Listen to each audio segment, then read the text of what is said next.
What is going on, guys? Welcome back to Commentary for you. One of my sponsors, Steel Supplements, link discount code down in the description, as well as Weeble. You guys know I'm a preferred influencer. And let me just come out and say, last month, the first month ever, I actually made more in terms of financially with Weeble referrals than I did on YouTube. So I appreciate that so much. Promotion right now, breaking news. If you sign up with the link below and deposit $5 or more, they will give you 2 stocks. The first one you still get for free just for joining between $300 to $300, but the second one, after the $5 deposit, between $8,000 and $2,000. So quite a promotion that they're offering currently if you guys want to take advantage of that. Also, want to talk about tonight's Making Madden podcast because, to be honest with you, this is maybe the best thing I've ever heard EA talk about doing. And it's interesting when you go back to the Bangle video that I did yesterday where he kind of came out and kind of talked down to people who criticize Madden, before it releases. To me, in a way, that's kind of talking out both sides of your mouth, and I've got a video that I'm working on to discuss that. It's just as damaging to say how great Madden is going to be before it releases than it is to say how bad it is before it releases. You're literally doing the same exact thing, and I think everything comes down to how EA Sports has built this game. EA Sports has hurt its own reputation. Okay, EA Sports has earned where it is with the gamer in terms of us needing to believe what's in the product once we get it, not before we have it. So they go into the strategy here. And if you're not familiar, I think we all know Sean, big fan of God of War, wanted to make Madden less like Connect 4 and more like God of War. And one of the ways they were going to implement this is through a strategy with your player's fatigue. To me, this nearly mimics form that Backbreaker had. So essentially what they said is, let's say you have, they use Derrick Henry, but we'll use any player as an example. Let's say you're the Colts and you have Marlon Mack leave a game, and as he leaves the game, he's at 80%. You then go through and do your weekly practices, and whether he's in full pads, and some of this is very shaky because, it's interesting they're adding this now, right as the NFL in real life really varies how they do their practices. But essentially, you can do half pad, you can do full pad, you can do no pad, and when going through those, it changes how much your player recovers, and going into the next game, what his ceiling is going to be. So he may only recover up to 85% because of the way you practiced him, and now going into the game, that's his ceiling. Now, it'll be interesting in how you would work in, Naheem Hines or any other rotation as players go through the year, whether you would do what the Colts have done in the past and rest players completely to have them 100% for the playoffs. So it'll be interesting to see how meaningful this change is. I like the concept. It, like I said, reminds me a lot, if you remember Backbreaker.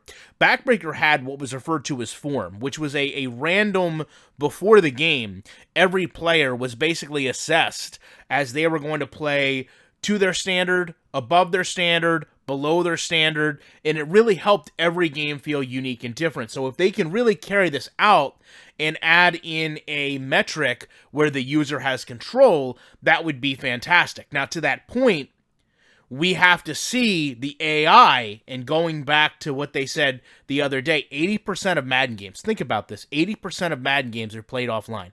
The gameplay is this bad, and 80% of people are playing against the computer. They do all this MUT updating throughout the year. They do all this game modes for the yard and Superstar KO, and 80% of us are playing the game offline, apparently. I mean, that makes no sense to me. Is this company even in line with what their customers are doing? I don't understand. It's taking you this long to build franchise up, but 80% of people are playing offline. I mean, what are you doing?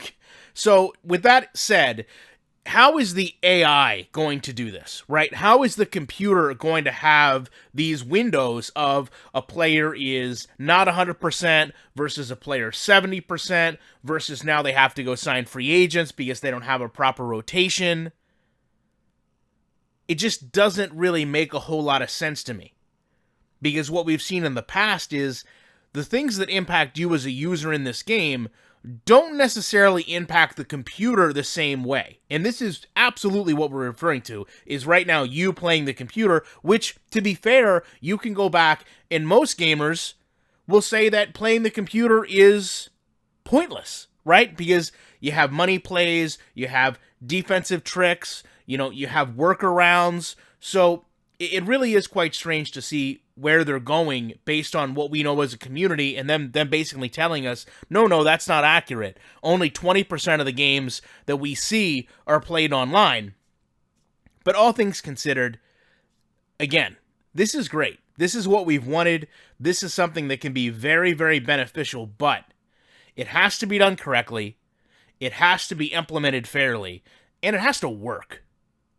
Right? I don't want to have an offensive line rotation that's not correct because one team has a player kind of moving back and forth at 79% and the backup lineman is at 82. So they're rotating every chance they get. Like, that's not how things work. And as Larry was sitting here citing this, it's the first thing I thought of. This is going to absolutely ruin auto subs for other teams because the computer isn't going to be smart enough to distinguish, keep the better player on the field, even though they're not in the best of health. And then you also would have a gradual degradation of your entire roster as you went through the year.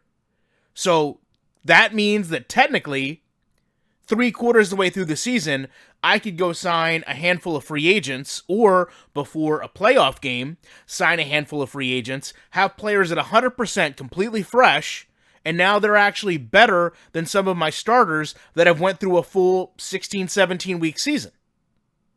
Depending on when my bye week was, this would also mean post-bye week, you're going to play a team that is 100% healthy that should be harder to beat than the first time you play them. Likewise, your team should be better after the bye.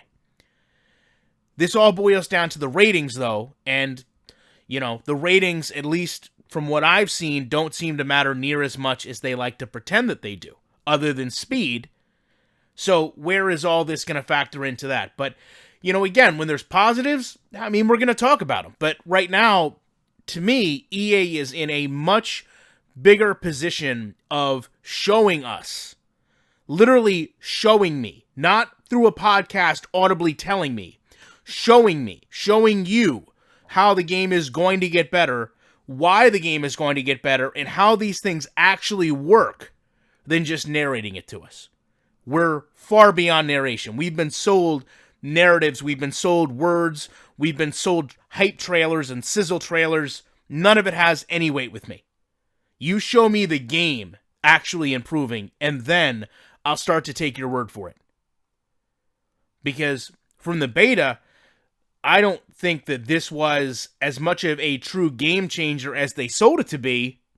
But then again, we don't know that it's in the game to the degree that they anticipated it would be currently.